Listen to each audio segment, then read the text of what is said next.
लूका की इंजील उसका पहला अध्याय और उसकी 26वीं आयत 27वीं आयत। 6वें महीने में परमेश्वर की ओर से जिब्राइल स्वर्गदूत गलील के नासरत नगर में, कौन कौन गलील जानता है? कोई नहीं जानता है। कौन कौन गया गलील? कोई नहीं गया गलील। ठीक है, चलिए अभी की बात नहीं पूछे, उस समय कौन गया था गलील? थे ही नहीं हम लोग। कौन जानता था? कोई नहीं जानता था। और वो भी गलील के कहां पे? नासरत नगर में, एक ऐसी जगह जिसको कोई जानता ही नहीं था। एक कुंवारी के पास भेजा गया जिसकी मंगनी यूसुफ नाम दाऊद के घराने के पुरुष के साथ हुई थी। उस कुंवारी का नाम मरियम था। कितने लोग मरियम का नाम जानते थे उस समय? नहीं, उस समय, आज नहीं, उस समय कितने लोग जानते थे? कोई नहीं जानता। तो क्यों परमेश्वर का एक दूत गलील के नासरत एक कुंवारी स्त्री मरियम के पास भेजा गया? क्यों उसके पास भेजा गया? अब परमेश्वर कैसे क्वालिफाई करता है आपको? सुनते रहिएगा, मेरे साथ रहिए थोड़ी देर। आपका चयन कैसे होगा परमेश्वर की नजर में? यह लिखा है पहला सामुएल उसका 16वां अध्याय, पहला सामुएल उसका 16वां अध्याय और उसकी 7वीं आयत सुनिए। हाँ हाँ, ना तो उसके रूप पर दृष्टि कर। अरे बाप रे बाप, क्यों भाई? रूप देखिए, सामुएल का रूप देखिए, उसका शाऊल का रूप देखिए, कितना हैंडसम है, कितना डील डॉल है उसका। आगे पढ़िए। और ना उसके डील की ऊंचाई पर, क्योंकि मैंने उसे अयोग्य जाना है। अरे अरे, इतना लंबा चौड़ा, इतना हैंडसम, इतना खूबसूरत, लोग मरे जा रहे हैं उसके ऊपर, लोग उस पर दीवाने हैं। देखिए उसका डील डॉल देखिए।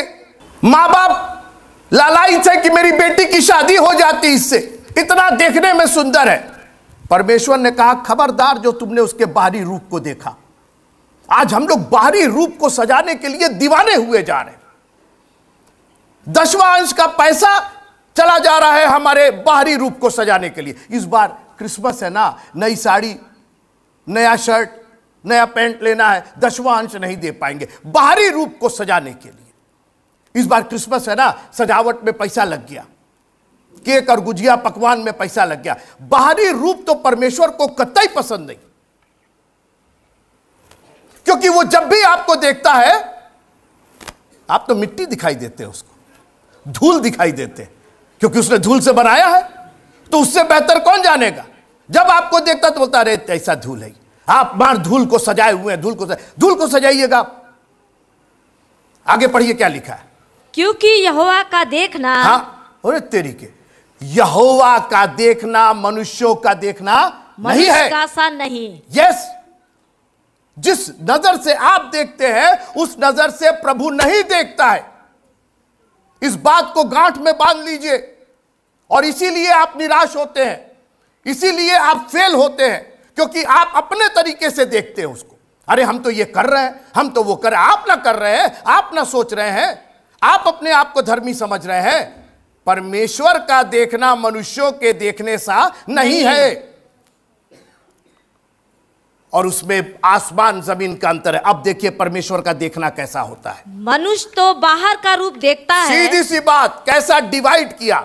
मनुष्य तो बाहर का रूप देखता है, परंतु यहोवा की दृष्टि जी मन पर रहती है। आपका तो मने गंदा है, तन सजाए चले जा रहे हैं और उसके बाद कंप्लेन कर रहे हैं ये नहीं मिल रहा, वो नहीं मिल रहा है, मेरी ये बीमारी नहीं अच्छी, वो बीमारी अच्छी नहीं हुई है। आपने तो तन को इतना महत्व दे दिया कि मन तो आपका बिल्कुल सड़ गया। और परमेश्वर कह रहा हम तो मन देख रहे हैं, सड़ा हुआ मन है तुम्हारा, मन में तो दमे नहीं है तुम्हारा मन तो लालची मन है। आपका मन परिवर्तित होना चाहिए, क्योंकि हमारा प्रभु जाके कोई उन लोगों को बताए जो हम लोग को बदनाम करते ये धर्म। अरे हमारा प्रभु धर्म मानता ही नहीं है, हमारा प्रभु तो मन मानता है और वही मांगता है। और अगर वो नहीं बदला तो आप कुछ नहीं है, ना आप ईसाई है, ना मुसलमान है, ना हिंदू है, कुछ नहीं है, अगर मन का परिवर्तन नहीं हुआ तो। प्रभु ने चारों ओर दृष्टि की, देखा दुनिया में जितनी औरतें हैं, अब प्रभु के लिए कुंवारी और शादीशुदा उसका कोई मतलब नहीं। उन्होंने कहा भाई हमको अवतार लेना है, हमको देह धारण करना है। चारों ओर देखा तो सब तन सजाने में लगी हुई थी, तन सजाने में लगी हुई थी। बहनों सुनिए ध्यान से, आप लोग मरी जा रहे हैं तन सजाने के चक्कर में। कितना लिपस्टिक, कितना पाउडर, कितना कान छेदवा लें, 12-12, 14-14 लटका के घूम रहे हैं, लग रहा है कि लोहार का दुकान हो गया है। प्रभु ने कहा अरे अरे अरे अरे वो कौन है? सर वो नासरत जगह है।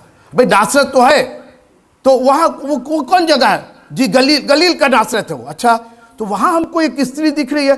अरे सर वो कुंवारी वारी छोड़ो ना, लेकिन उसका मन देखो, मन देखो, मन देखो, बाकी लोग का मन देखो, सबका गंदा मन, इसका मन तो बिल्कुल साफ है।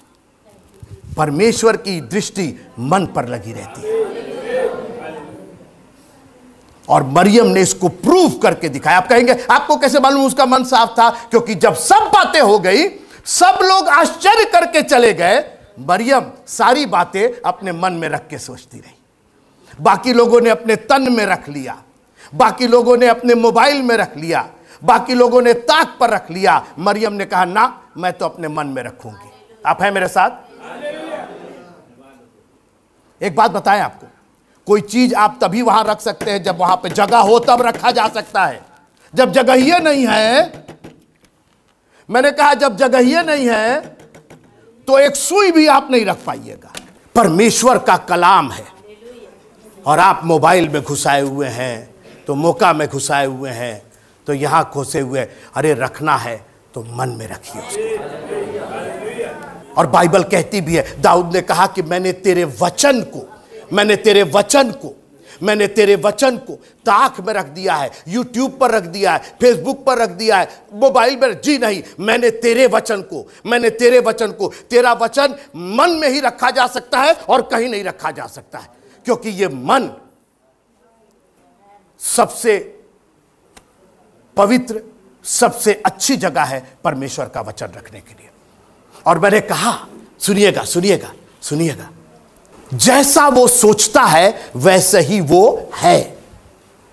जब आप परमेश्वर का वचन रखते हैं, परमेश्वर का वचन सोचते हैं, तो आप क्या होते हैं? आप स्वयं परमेश्वर का वचन हो जाते हैं। फिर से सुनिएगा, जैसा वो सोचता है मन में रख के, वैसे ही वो है। परमेश्वर का वचन जब रखेंगे तो निकलेगा क्या? परमेश्वर का वचन निकलेगा। लेकिन जब परमेश्वर का कलाम भरा रहता है और शैतान आपके ऊपर आक्रमण करता है, आपकी परिस्थितियां आपको डराती हैं, आपको बीमारी आ जाती है, आपको गरीबी आ जाती है, आपको निराशा आ जाती है, निकाला उसके अंदर। कोई है मेरे साथ? हाँ, उसमें से निकाल करके, परमेश्वर का कलाम निकाल करके यीशु मसीह पर आक्रमण हो गया। कह दे रोटी बन जाए, आक्रमण कर दिया, शैतान ने आक्रमण कर दिया। कह दे रोटी बन जाए, कंगूरे पर ले गया, सब दिखाया, बोला यहां से झुक के प्रणाम कर दे, कूद जा, ये दे देंगे, वो दे देंगे। परमेश्वर यीशु मसीह ने कहा तुम हमको कुछ और समझे हो का? वचन भरा हुआ वचन निकाल करके। आप है मेरे साथ? मरियम अपने मन में, आज हम लोग डब्बा खोज रहे हैं, कहाँ गुजिया रहेगा भैया, उसी की परेशान है। अरे पिछले साल वाला डब्बा कहाँ चला गया? ले दादा, अभी उसी डब्बे में हम लोग पढ़। इसने कहा भैया डब्बा अब्बा तो मेरे पास नहीं है, मेरे पास एक मन है प्रभु जी, और तेरा वचन इस मन में रहेगा। और खबरदार जो कोई मेरे सामने खड़ा हो, तू कुंवारी है और तू कैसे गर्भवती, अरे आओ तो समझा देंगे तुमको, पवित्र आत्मा तुझ पर छाया करेगा। मरियम अपने मन में रख करके सोचती रही। बाइबल में लिखा है, नीति वचन पढ़ ही दीजिएगा ना, नहीं तो आप कहेंगे कि पता नहीं लिखा है कि नहीं लिखा है। हाँ, नीति वचन नंबर 4, नीति वचन नंबर 4 मतलब 4था अध्याय और उसकी 23वीं आयत। आज हम लोग दुनिया की चीज बचाने के चक्कर में पड़े हुए हैं। जो बचाना है वो नहीं बचा रहे, जिसकी रक्षा कर रही, आज ये रक्षा करो, वो रक्षा करो, ये बंद करो, वो बंद करो। 7 ताला लगा करके सो रहे हैं, नींद नहीं आ रही, ताले पर ताला बार बार चेक कर रहे हैं, नींद नहीं आ रही। जानते हैं क्यों? नींद आपके ताले से नहीं आती है, नींद आपके मन में जब शांति होती है तो नींद आती है। 1000 ताला लगा देंगे, अगर मन में शांति नहीं होगी तो झिंगुर भी बोलेगा तो जग जाएगी। अरे बाप रे बाप, के हुआ गिल का। पढ़िएगा। सबसे अधिक नहीं, थोड़ा 50%। 40%। सुनिएगा आप, ये नीति वचन का लिखने वाला दुनिया का सबसे बुद्धिमान पुरुष ये लिख रहा है, ये मैं नहीं कह रहा हूं। उसके पास धन दौलत की कोई कमी नहीं थी, और जितना धन दौलत उतनी सुरक्षा, उतनी रक्षा उसको करनी थी। लेकिन वो सब देखने के बाद उसने कहा ना ना ना ना ना, ये सब बेकार है, इसकी रक्षा हो ना हो चल जाएगा। सबसे अधिक अपने मन की नहीं, दूसरे के मन की, आशु भाई के मन की। अरे हम सोचे ना कि आशु भाई फला, आप उनके मन की रक्षा काहे कर रहे हैं भाई? सबसे अधिक अपने मन की रक्षा कर। बोलिए आप, आज दुनिया की रक्षा करने के चक्कर में पड़े हुए, और जिसकी रक्षा, और उसी की वजह से हम लोग इतने उद्वेलित हैं। रक्षा है ही नहीं, शैतान ने कब्जा करके रखा। क्योंकि आपने देखिए, जब रक्षा नहीं होगी, कोई है मेरे साथ? जानते हैं क्यों वर्ड रक्षा यूज किया गया है? रक्षा जानते किसकी होती है? गोईठा की रक्षा नहीं होती है, गोबर की रक्षा नहीं होती, भूसा की रक्षा नहीं होती है, सोने चांदी की रक्षा होती है। जो चीज थैंक यू, जो चीज कीमती होती, जो चीज बहुमूल्य होता। और नीति का वचन लिखने वाला कहता है कि तुम्हारा मन सबसे कीमती है। शैतान वही तो चाहता है कि इनका मन हर लो, इनका मन अपनी तरफ कर लो, और फिर देखे ये क्या करते हैं। और इसीलिए उसने कहा सबसे अधिक अपने मन की रक्षा कर। रक्षा है ही नहीं, बांध लिए, यहां बांध लिए, वहां बांध लिए, शरीर पर बांध के क्या होगा? मन की रक्षा करो। ये जीवन का मूल स्रोत है। जिनका मन शांत होता है, जिनका मन परमेश्वर की ओर से लगा रहता है, उनका जीवन सफल होता है। जितने लोग यीशु मसीह के जन्म पर आए, सबने देखा रे तारा निकला है और स्वर्गदूत आया है और गाना गा रहे, सब आश्चर्यचकित होकर चले गए। मरियम ने कहा आश्चर्यचकित नहीं, ये मन में रहेगा मेरे। मैं आपसे पूछना चाहता हूं, आज आप अपना मन कहां रखे हुए हैं, और अपने मन में आपने क्या रखा है? रखिए, जितना कूड़ा कबाड़ रखना रखिए। इतनी सुंदर जगह परमेश्वर ने आपको दी, कहां उसके अंदर बहुमूल्य चीज आपको रखनी चाहिए? आपको ऑलरेडी लॉकर दे दिया है, और अपना वचन भी दे दिया। कोई है मेरे साथ? आप एक मिनट, आपके पास लॉकर है, आपको किसी ने लाके गहना गुड़िया दे दिया, सोने चांदी का दे दिया, तो ले जाकर के कहां? खुबार में रख दीजिएगा उसको। अरे जब लॉकर ऑलरेडी मौजूद है, लॉकर है, सोना चांदी है, तो कहां रखिएगा? अब इसके अंदर भी आपको समझाना कोई पड़ेगा। अरे ऑलरेडी लॉकर है मेरे पास। परमेश्वर ने आपको एक मन दिया, और परमेश्वर ने अपना जीवित कलाम दिया। कहां रखिएगा इसको? आप अपने मन में रखिएगा, अपनी आंखों को बंद कीजिएगा। Thank you Lord. मन का दीप जला। हाँ प्रभु जी, आज हमारा मन ही तो अंधेरा हो गया है। इतनी लाइट्स हमने लगा ली,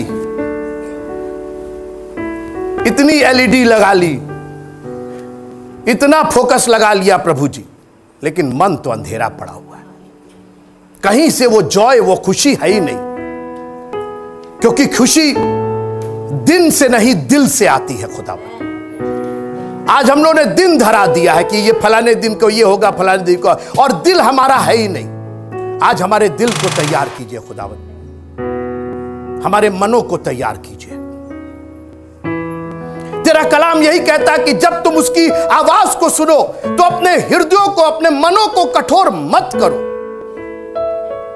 क्योंकि प्रभु अगर ये कठोर हो गया तो फिर सब कुछ कठोर हो जाएगी। मेरी जिंदगी ऊसर हो जाएगी, मेरी जिंदगी में एक फल नहीं फलेगा प्रभु जी, मेरी जिंदगी किसी लायक नहीं होगी खुदा। इसलिए हमारे मन को कठोर मत होने दीजिएगा। यह मन कठोर होगा तो व्याकुल भी हो जाएगा, और जब व्याकुल हो जाएगा तो निराशा भी आ जाएगी।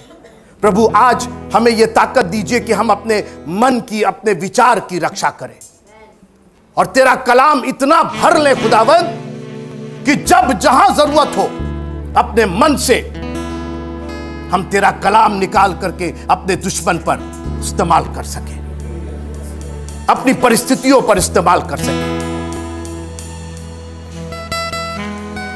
एक एक जन जो जमा है, हमारे मनों को परिवर्तित कीजिएगा खुदावंद। हम कहलाते कुछ भी हो ऊपर से, लेकिन अगर मन परिवर्तित नहीं है प्रभु तो हम किसी लायक नहीं है। तेरा कलाम कहता है कि मैं पत्थर का हृदय मन निकाल करके मांस का हृदय दूंगा तुमको। हमें तेरी जरूरत है खुदावंद, हमें उस मांस के मन की और हृदय की जरूरत है। आज के बाद से तेरा कलाम इस मन में रहेगा प्रभु जी। ये मन का जो मंदिर है, इसके अंदर तू बसेगा प्रभु जी। जो हम सोचेंगे वो तेरे बारे में, जो बोलेंगे वो तेरे बारे में, जो कहेंगे वो तेरे बारे में, जो गाएंगे वो तेरे बारे में, क्योंकि वही भरा है हमारे अंदर। इस मन को अपने लहू से धो करके पाक साफ कीजिएगा और अपने वचन का भंडार दे दीजिएगा प्रभु जी। कटोरा, मन का कटोरा छलकने लगे प्रभु जी। वारा बा शादारा बाबा, वारा बाबा शादारा बाबा। मन का दीप जला, मन का दीप जला।